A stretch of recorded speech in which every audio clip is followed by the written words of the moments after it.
Now we invite you to take a walk with Bill Porter, a man whose story drew one of the largest responses we have ever gotten at 2020. And when you witness the combination of heart and courage that drives him, you'll understand why. Some extraordinary things have happened to Bill Porter since we first told his story. He is the inspiration for a movie, and we'll tell you about the Academy Award nominee who may play him. But first, Bob Brown again brings you the simple story of a simply endearing man. So many people over the years noticed this man walking through their neighborhoods in Portland, Oregon, and never knew who he was or what he did.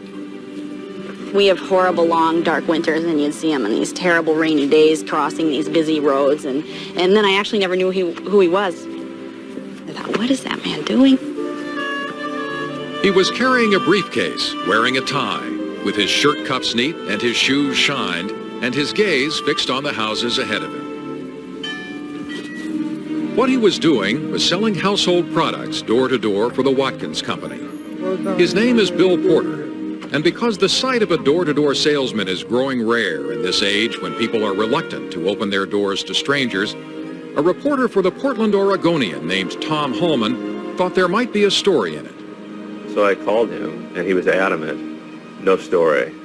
And I remember finally on a Saturday, calling him at home saying, just let me come over and introduce myself to you and tell you what I want to do. Bill Porter did agree to an introduction here in his house in a middle-class Portland neighborhood. And when Tom Holman arrived, his planned portrait of a door-to-door salesman soon began to develop into a story unlike anything he had imagined. Mr. Porter has cerebral palsy. His mother, Irene, told him that a doctor's instrument had damaged a section of his brain at birth, and the condition affects his walk, his hands, his speech, all the natural tools of the work he chose. He was born in 1932 when cerebral palsy was barely understood. As a child, he was teased, sometimes unmercifully.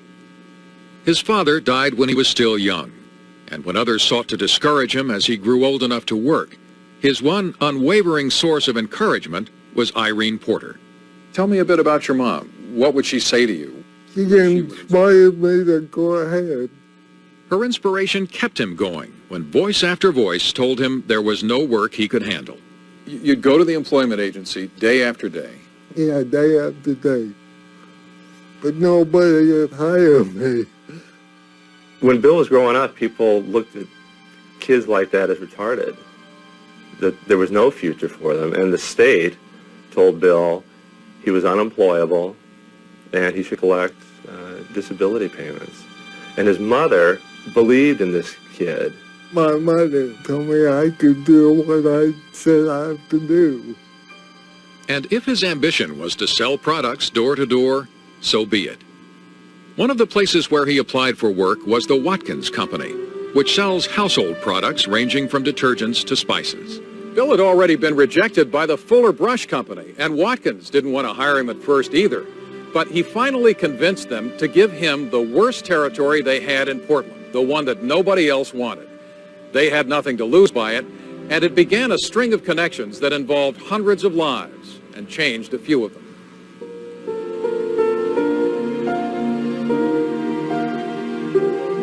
Before he ever attempts his first sale in a day, Bill Porter has a system that begins when he leaves his house at 7:45 a.m. to wait for the bus to downtown Portland.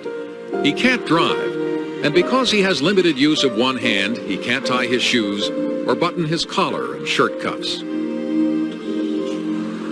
Hey, Donnie, how are you? But he will manage in ways that arise both from his sheer determination never to miss a day of work and a network of acquaintances who contribute to his efforts over the miles he goes. Right. People who might remain anonymous to others take a moment to be themselves with Bill. At 8:05, he gets off the bus in downtown Portland and walks to the Fifth Avenue Suites Hotel. Here, the young bellhops, it's Joseph Sundberg on this day, tell him the latest stories about their children and families. I got that baby at home, so I gotta make sure. The bellhops are the ones who carefully button Bill's shirt cuffs for him and take care of his collar and clip on his tie. And it's such a role reversal a young man buttoning a man who's old enough to be his father's shirt. There's something very tender about it, something so pure and innocent about both of them. His next stop is a block from the hotel, the Greeling Brothers Shoe Parlor. This is where the shine comes from. This is where his shoes finally are tied for him by Jeff McAlpine. Then his painstaking daily work begins. Then he takes another bus to his route and starts hoofing it. Up and down hills, up and down steps, and walking is difficult for Bill. The physical act of what he does really speaks to the internal Bill. Don't give up. There's no obstacle that you can't overcome. He walks 7 miles and more each day with a chronic back ailment to stand and listen to people say yes or no to his overtures, door by door. But this man who faced so much discouragement early in his life never complains and has never been put off by the rejections in his 35 years of selling. It goes with the territory. You just realize it's business when people say realize it's a job, right? It doesn't bother me. Is that your mom? Yeah, right. One person Bill Porter has let in on some of his secrets of selling is Shelly Brady, who started working for Bill when she was in high school because he needs someone who can drive to deliver the products that his customers order. He says, I will knock on a door and they'll tell me no, and they'll tell me to never, ever, ever come back. I don't think there's anything we need this time. Could He doesn't hear that. He doesn't hear the word no. He never gives up. And they are some of his best customers.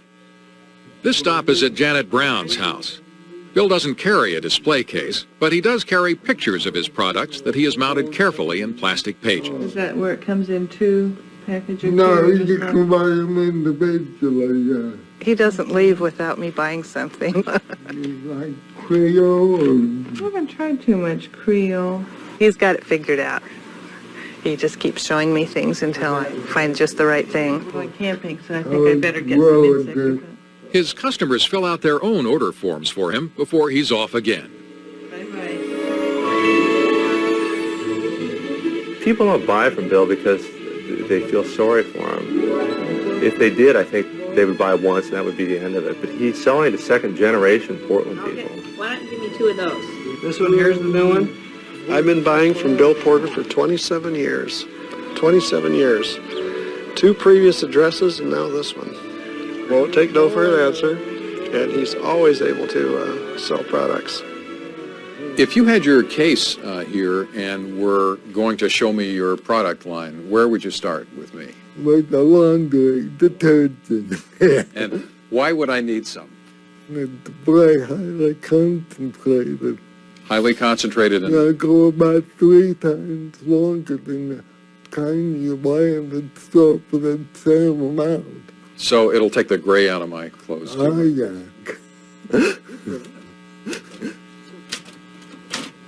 At the end of a series of orders, in his home, Bill types up what his customers have written down for him, using one hand, one finger.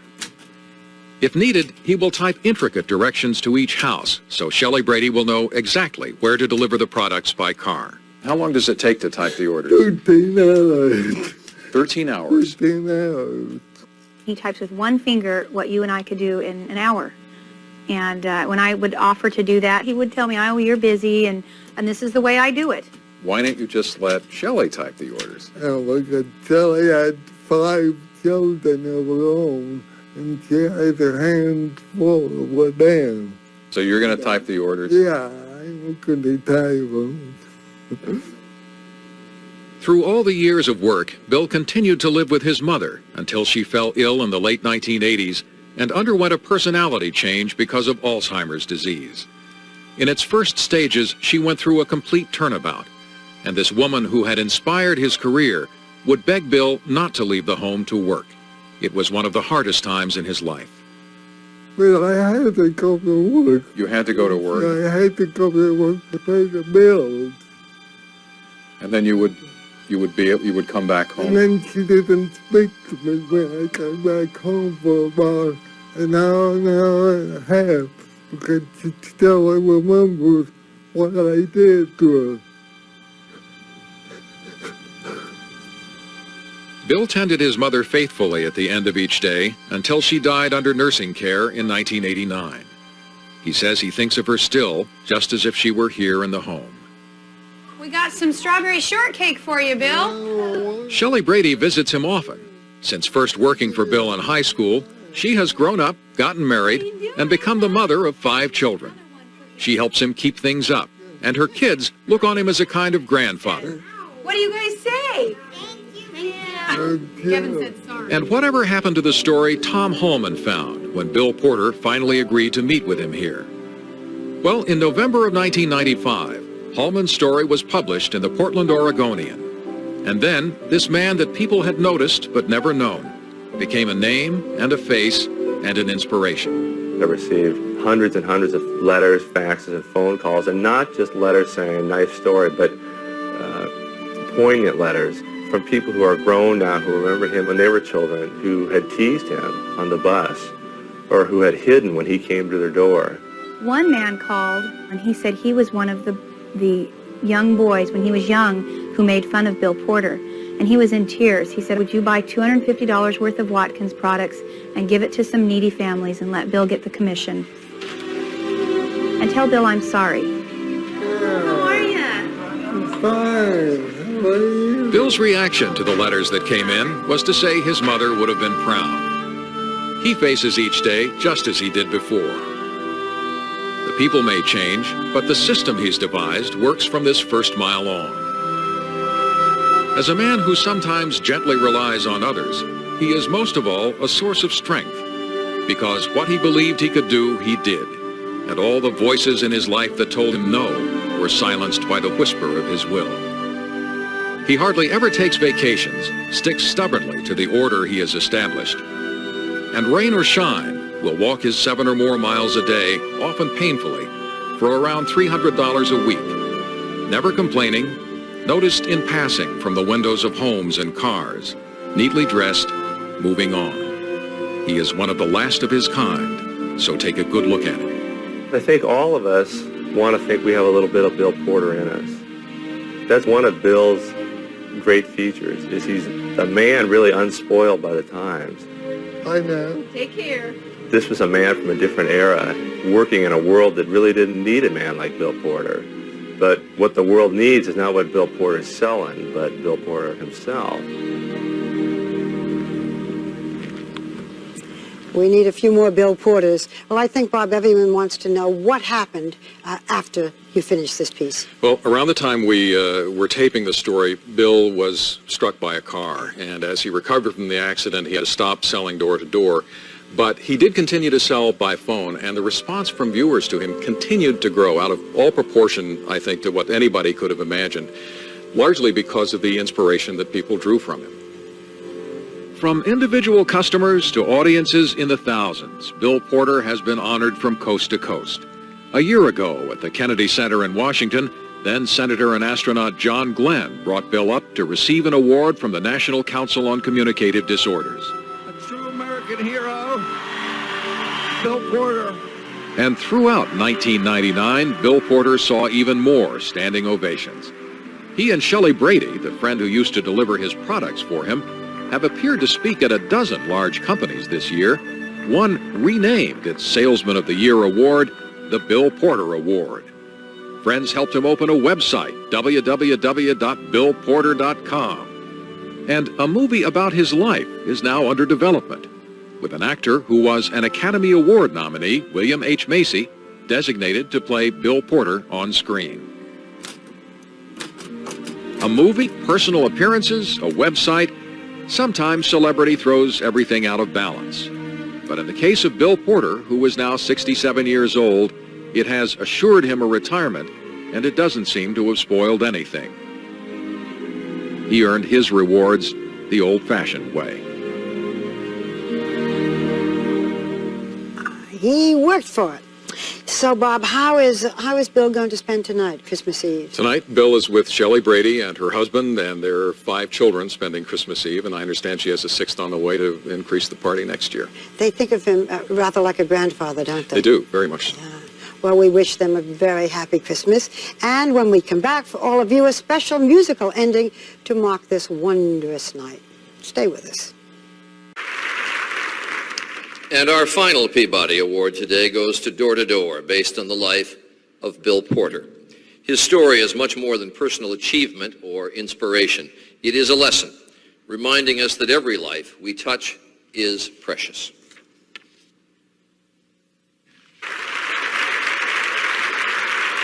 And here to accept the Peabody is William H. Macy, co-writer and star of Door to Door. Thank you. We're almost finished. I've had a birthday since lunch. I'm William H. Macy. I acted in and co-wrote the script. This is Stephen Schachter. He directed and co-wrote the script. This is David Rosemont. He produced the film. And this is Dan Angel. He produced the film and found the story. And more importantly, he found the rest of us.